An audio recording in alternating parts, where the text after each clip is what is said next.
In this video, we will delve into the complex and often disturbing world of Jesse Pinkman and the numerous ways of manipulation that he was subjected to throughout the entire series. From the moments of exploitation by Walter White, his former teacher, who became a major drug lord, to the false assistance of his dealers and enemies. Let's start with the fact that Jesse Pinkman again and again proves to us that his inner world is much more complicated than it might seem at first. At first, we are forced to believe that he is just a drug addict who lacks orderliness and who is able to earn a living by trading meth. But then, we become witnesses to the truly tragic and depressing story of a lonely boy who has never been given enough love and attention to become a caring and full-fledged adult, as he should have been. We see his passion for handcraft, love and fire in his eyes when he talks about his hobbies, proving that he had real dreams, the same as we have with you. We see how emotional Jesse is that he still follows certain principles even in the world of drug trade. For example, Jesse takes care of a child in a drug prison. It is possible to see himself in it. And there is also a belief in Jesse against the participation of children in drug trafficking. However, we are also shown how little attachment and love Jesse receives from people who must help him in difficult times. When Jesse got on the path of drug trafficking, his parents just gave up and never tried to return their son, showing us what real loneliness does to a person. Jesse develops a habit of getting attached to people who show even the slightest sign of attention to him. This is how he tries to cope with the lack of love. He becomes extremely tolerable because he knows what it is like when you are hurt and refuses to hurt others. This makes him an ideal target for manipulation because in exchange for tiny signs of attention, you will receive a faithful and devoted servant. People who use it, obviously, are Jesse's enemies, such as Gus and Hank, but also people who seem to be his close friends, like the well-known Walter White. If you figure it out, Jesse is a secondary character, which means that all the changes and rethinking of the character's character could not have happened without the physical and psychological intervention of his mentor, Walter White, is the main character of the show, and the show revolves around his life and the fact that he is increasingly rooted in the criminal world. But given all the circumstances, this story is not about his work in the criminal world, but rather about selfishness and character changes, which affect not only his actions, but also his motivation, the reason for which this shift was made. Character works so well is that Walter White is presented to us as an empty shell of a man, an innocent, exploited man, torn from the world due to the lack of a necessary life path. Walter is presented as a modern, hard-working man living in the suburbs, but despite this, in all seriousness, he shows how these two types of men are subject to more changes in their lives due to the fear of not getting what is desired. The further actions and motives of Walter are based on a sense of indefense and constant indignation. To put it simply, in the pilot episode, we see how Walter feels like an unloved and unrealized person. He is the most ordinary chemistry teacher in high school, working in a state institution, with traditional family circumstances, living in the suburbs of Albuquerque, New Mexico. Moreover, on the birthday of Walter, and then throughout the whole story, we see how his own son, Walter Jr., respects his uncle, Hank Schrader, more than his father, and sees in him a man and an example for imitation. This awkward tension, which arose due to Walter's realization that his own son seems to be equal to another man and recognizes his achievements, shows Walter's subconscious desire for recognition, gratitude, and need for someone to whom he can have a greater influence.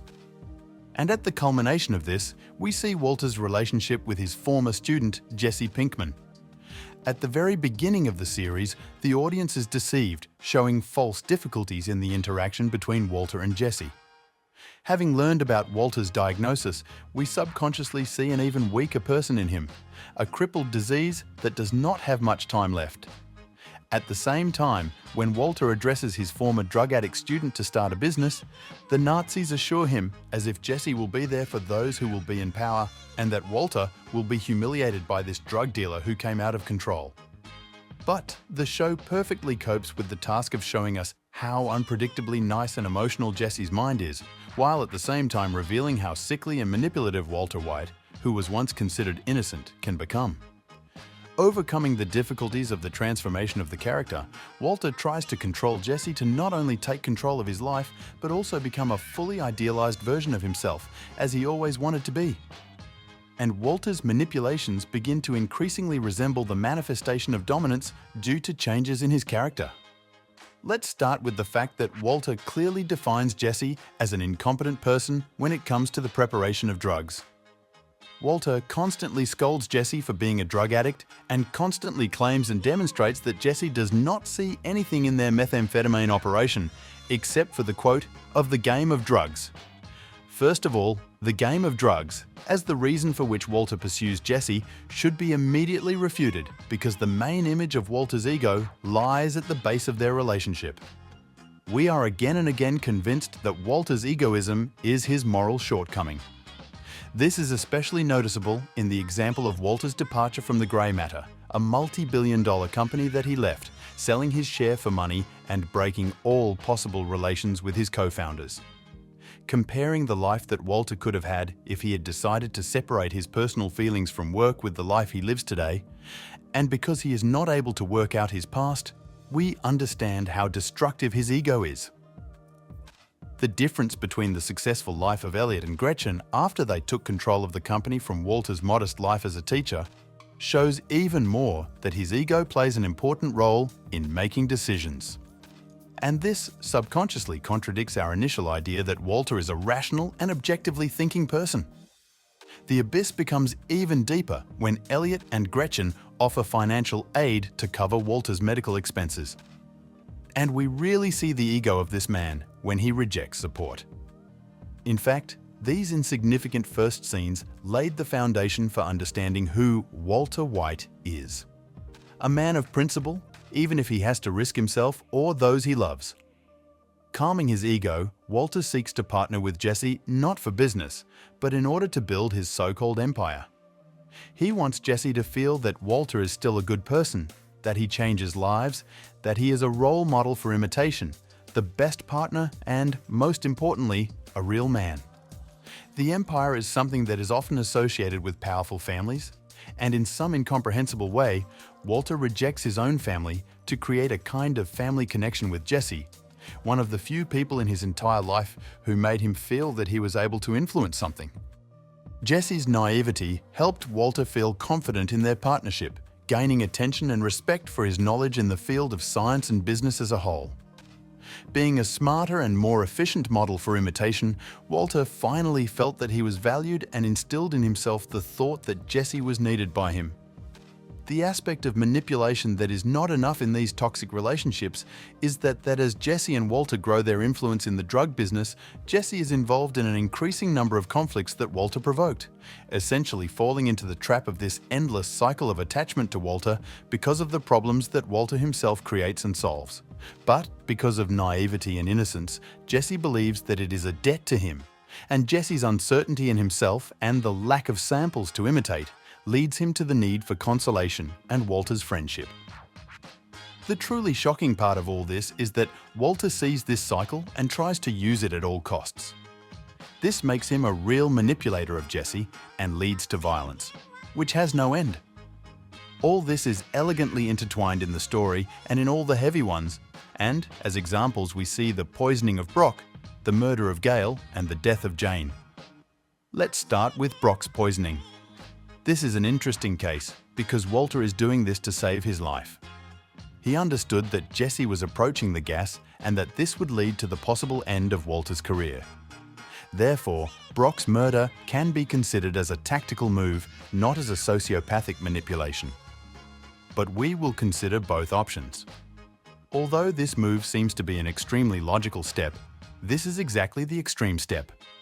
Because Walter was supposed to scare Jesse and make him think that it was Jesse's participation in the methamphetamine game that led to the death of Brock, and in general, it is the same. Walter acts as a puppet, Jesse completely distorting the situation that he himself created to create the appearance that it was gas that poisoned Brock. Walter has a way to return Jesse's location using his weakness, sentimentality towards children. We also see how Walter manipulates Jesse and makes him part with Andrea, convincing him that his participation in the drug business is dangerous for Andrea and Brock. And thanks to all the previous situations created by Walter, Jesse listens to him and again loses the one he loves. Another example of the iron grip and control over Jesse's mind is the case when Walter allows Jane to die. Jane was the first love of Jesse, a very important person to him. Love is a feeling that makes people emotionally vulnerable and makes them reveal what they did not suspect. Jesse's inexperience led to the fact that he was completely attracted to Jane and listened to every word she said. When Walter found out about this, he realized that his opinion of Jesse was in the background, and this could lead to a loss of control. For example, Jane convinced Jesse to run away from reality and take heavy drugs, which negatively affected the business of Walter and Jesse. Walter realized that he was losing full control over Jesse because Jane had more influence, and then he allowed Jane to die from overdosing, although he could have saved her. He eliminated Jane because he saw in her the threat of his power. He comforts Jesse to be reliable and caring, and this leads to the strengthening of trust, which, as Walter is sure, he will be able to use in his interests. Another interesting manipulation of Walter is to call their business relationship with Jesse a partnership, when in fact it is an unequal relationship between the cook and his assistant. In the first 2 seasons, we see that Walter is given business and he treats work much more seriously than Jesse. This, in turn, creates toxic codependence and even more strengthens the idea that Walter White does not need Jesse, but he needs a game of partners, where Jesse will always be a subordinate who can be used. An example is the well-known scene, Call My Name. In the framework of this scene, we see how Walter tries to present Jesse as equal to himself to convince him that he can be trusted. Although Jesse is presented as Walter's partner, according to White, he is nothing compared to the great Geisenberg, and this makes Jesse worship Walter and remain dependent on him. When Walter offers Jesse a job in a new laboratory, Jesse immediately refuses. But Walter, who sees Jesse as not so much a partner as a source of self-esteem, quickly switches and offers Jesse a partnership. But you constantly need to look after Jesse, so Walter, as another manipulation, complicates Jesse's work. Before that, Jesse was presented to us as the one who did not reveal his full potential, mainly because those around him had lost his faith in himself as a child, especially in those areas of life that he really liked. So he had to defend himself from people, especially from those who had not very good intentions. During the murder of Gail, we see Jesse crying, and how convincingly Aaron Paul managed to play off the emotional tension and subsequent mental trauma of Jesse. He can justify most of the murders because the people they were killing were bad. But Gail was a nice coward who did not want Jesse and Walter to die. It was a suicide because of selfishness. Walter just wanted to save his life in exchange for the life of another person. We also see numerous nervous breakdowns of Jesse because of Walter's cruel behavior. Knowing that Walter lied about the poisoning of Proco, Jesse finally breaks the roof and he tries to burn Walter's house to the ground. Then we see how Jesse cries and screams that he no longer wants to participate in this, having in mind the constant tricks and manipulations of Walter. Jesse understands that they were manipulated again and again and hopes that Walter will be punished for it. At the end of the series, we see how Jesse leaves Jack's house and how he screams and laughs through tears. Jesse finally managed to release all the emotions that he had accumulated over the course of their relationship with Walt, and the scene when Jesse came out of his puppet's lap gives relief mixed with sadness.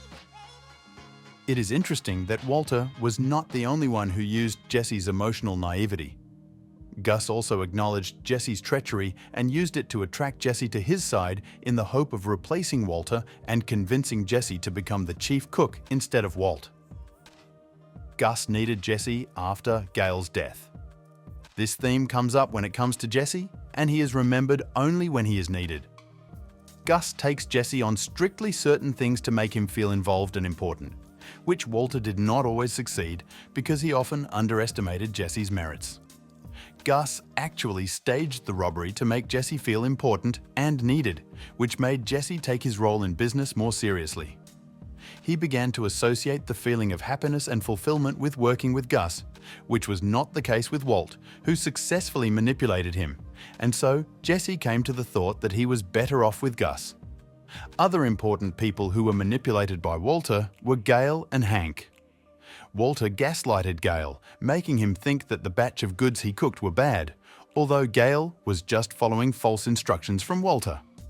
This gaslighting made Gail feel unsuccessful and humiliated, so he almost did not resist, and in the end, Jesse returned as a cook. Walter also manipulated Hank, using his principles against him. Hank is quite boisterous and does not see in Walter someone who is capable of strong actions. Thus, Walter could use Hank in his own interests and get out of the water right from under his nose, even telling the truth. He also knows that Hank is very concerned about his family, and Walter uses it in a situation when they were locked in a van with Jesse. He had to call Hank and say that his wife was wounded. Hank is forced to leave, and we see how the news influenced him. Hank completely lost control of his emotions, was angry, and beat Jesse to half-death. We also see some minor manipulations. In one scene, Walter is crying because of his marriage, knowing that Hank will not stand it and will leave the room, which will allow Walter to install the bug in his computer. This demonstrates how well Walter knows how to identify weaknesses in people's personalities and use them in their interests. In general, the development of the relationship between Jesse Pinkman and other participants of the show is due to the fact that they were constantly manipulated by those who, in his opinion, wanted to be friends with him or run a business. In fact, many of Jesse's characteristics, such as his naivety, a more emotional look at life, and a desire to be respected by others due to the trauma and absence of parent figures in his life, in combination with constant degradation and the fact that he was despised for his past, led to the fact that he became vulnerable and susceptible to psychological and physical manipulation by those who have both good and bad intentions. In fact, most of the manipulations directed at Jesse were a result of a lack of self-analysis and self-confidence due to the fact that he lives in an environment ruled by a culture of mediocrity and cyclicality. At the same time, Allheavy and Gilligan ask us a question: is it so easy to break out of this vicious circle? Jesse may be dependent on drugs, but in the end, like everyone else in the world, he most needs to be recognized, respected, and approved by others. He does not deserve to be a pawn in a tense and heart-wrenching chess game called Allheavy. We're thrilled to introduce an amazing website where you can stream movies, shows, and documentaries without needing multiple subscriptions like Apple TV, Netflix, Max, Hulu, and more. Simply click the link in the description to discover the ultimate streaming service available right now. Thanks for tuning in. If you liked this video, please give it a thumbs up and subscribe to our channel for more awesome content. Leave your comments below and share your ideas for future videos. Don't forget to hit the bell icon so you never miss an update.